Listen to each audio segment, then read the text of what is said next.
안녕하십니까 동역자 여러분.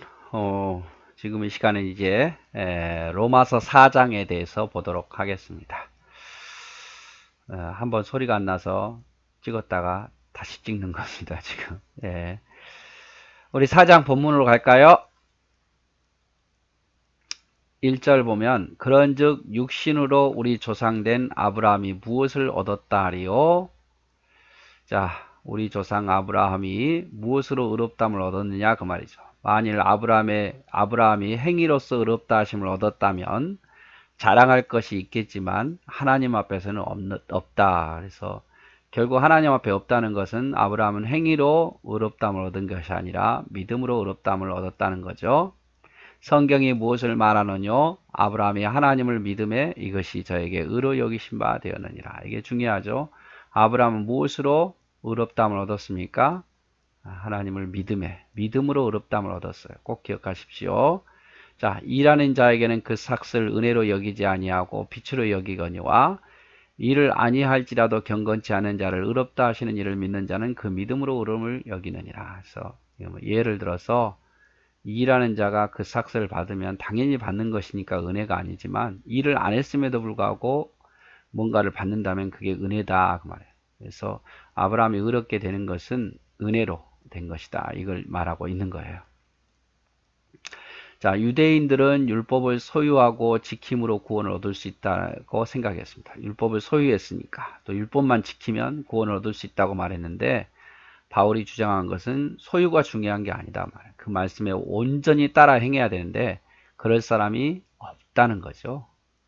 그래서 바울은 율법을 행함으로 의롭게 될 수 없고 다만 율법은 죄를 깨닫게 할 뿐이며 구원을 얻는 방법은 하나님이 화목제물로 보내신 예수 그리스도를 믿음으로 구원을 얻는다고 계속 주장해 오고 있습니다. 그러면서 유대인들이 제일 자랑스럽게 여기는 아브라함에 대해서 이야기를 하면서 아브라함이 의롭게 되는 것은 율법을 행함으로 된 것이 아니라 믿음으로 되었다라고 말합니다. 창세기 15장 6절을 인용하죠.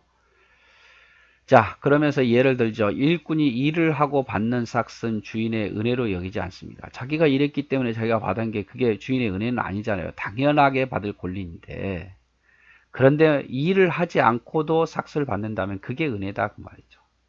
그래서 우리의 구원은 하나님의 은혜예요. 은혜. 우리가 아무것도 한 것이 없음에도 받은 하나님의 은혜다 그 말이에요. 6절 일한 것이 없이 하나님께 의로 여기심을 받은 사람의 행복에 대하여 다윗이 이렇게 말했다. 일한 것도 없는데 한 것도 없는데 의로 여기심을 받은 다윗이 고백하기를 그 불법을 사하심을 받고 그 죄의 가리우심을 받는 자는 복이 있다. 주께서 그 죄를 인정하지 아니하실 사람은 복이 있다 함과 같으니라. 이 다윗이 시편 32편에 고백한 내용이거든요. 그런데 여러분 다윗이 어떤 사람이죠? 다윗의 예를 들면서 다윗은 우리아의 아내와 간통죄를 범했어요.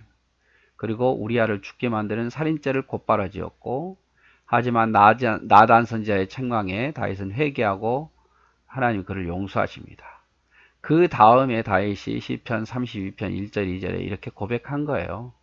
자기는 죄를 지었음에도 불구하고 하나님의 사하심을 받고 은혜를 받았다.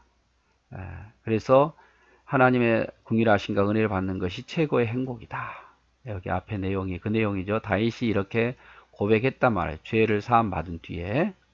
그래서 아브라함의 예도 들고 다윗도 예를 들면서 아브라함도 그렇고 다윗도 그렇고 어떤 율법을 행함으로 의롭게 되는 게 아니라 믿음으로 의롭게 됐음을 강조하고 있습니다. 9절 그런즉 이 행복이 할례자에게는요 혹 무할례자에게도요 대저 우리가 말하기를 아브라함에게는 그 믿음을 의로 여기셨다 하노라. 자, 이 행복은 이 구원의 행복은 의롭게 되는 이 행복은 할례자에게만 해당되는 아니라는 거죠. 무할례자에게도 해당된다. 왜? 아브라함이 의롭게 여긴 것은 믿음으로 된 것이기 때문에. 자, 그런즉 이를 어떻게 여기셨느냐? 할례시냐 무할례시냐? 할례시가 아니라 무할례시니. 아브라함이 의롭게 되는 것은 믿음이었고 아브라함이 무할례 때에 의롭게 되었다는 것을 의미하죠. 저가 할례의 표를 받은 것은 무할례 시에 믿음으로 된 의를 인친 것이니 이는 무할례자로서 믿는 모든 자의 조상이 되어 저희로 의로 여기심을 얻게 하려 하심이라. 또한 할례자의 조상도 되었나니 곧 할례 받을 자에게 뿐만 아니라 우리 조상 아브라함의 무할례 시에 가졌던 믿음의 자취를 쫓는 자들에게도니라. 좀 쉽게 설명을 하면요, 이런 내용이에요. 원래 할례는 남자의 생식기의 표피를 잘라내는 거죠. 그래서 하나님이 할례를 받게 하신 것은 너희가 하나님 백성으로서 내게 순종하라는 어떤 요청이었어요. 그리고 우리가 순종하겠다는 어떤 하나님 앞에 맹세의 표시가 할례예요. 아브라함이 열국의 아비가 되고 하나님이 그의 후손의 하나님이 되고 그들에게 가나안 땅을 주어 영원한 언약의 후손이 되겠다는 하나님의 약속이자 또 이스라엘 백성은 하나님께 순종하는 약속의 표시다 그 말이에요. 그래서 할례는 결국 이방 민족과 이스라엘 민족을 구별하는 조건이었지, 또 하나님을 향한 순종의 표시였지, 또 이스라엘 공동체 일원이 된다는 것을 의미했지 구원의 표시는 아니다 그 말이죠. 신명기 10장 16절에는요 마음의 할례를 받으라고 말했어요. 생식기의 할례뿐만 아니라 더 중요한 것은 마음의 할례를 받으라. 예레미야 4장 4절에는 스스로 할례를 행하여 너희 마음의 가죽을 베어라. 마음의 가죽, 생식기의 가죽이 아닌 마음의 가죽을 베어라 라고 말하죠. 바울 당시 유대 기독교인들은 예수를 믿어도 할례 받아야 된다고 말했죠. 그래서 이 할례 문제가 바울의 믿음을 흔들어 댔어요. 이게 아주 중요한 내용인데요. 아브라함이 할례를 받음으로 의롭게 되었다면 이방인들도 할례 받는 것이 옳았을 거예요. 아브라함이 할례를 받음으로 의롭게 되었다면. 하지만 아브라함은 할례를 받아서 의롭게 된 게 아니라 믿음으로 의롭게 되었어요. 아브라함의 할례는요. 아브라함이 75세에 부름받은 후에 14년이 지나서야 받았어요. 이미 믿음으로 의롭게 된 상태에서 14년이 지난 후에 할례를 받았단 말이에요. 그러므로 아브라함의 의로움은 할례가 아니라 믿음이다 그 말이죠. 그러므로 의롭게 되는 것은 할례가 아닌 믿음으로 되는 것이라고 주장하고 있습니다. 자, 아브라함은 할례자의 조상이 되기도 하고 무할례자의 조상이 되기도 합니다.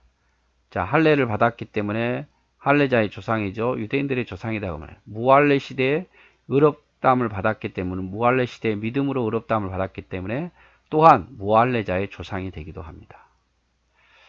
세례도 마찬가지입니다. 우리의 구원이 조건이 될 수는 없어요. 세례 받았다고 구원이 되는 게 아니라 세례는 내가 예수 믿는다는 고백을 모든 사람 앞에 고백하는 거예요. 그래서 내가 믿는다면 사람들 앞에 결혼식도 마찬가지예요. 모든 사람 앞에 우리 결혼했습니다라고 이렇게 증인 세우는 거잖아요.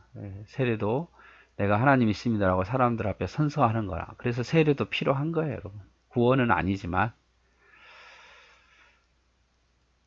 자, 13절 아브라함이나 그 후손에게 세상의 후사가 되리라고 하신 언약은 율법으로 말미암은 것이 아니요 오직 믿음의 의로 말미암은 것이라.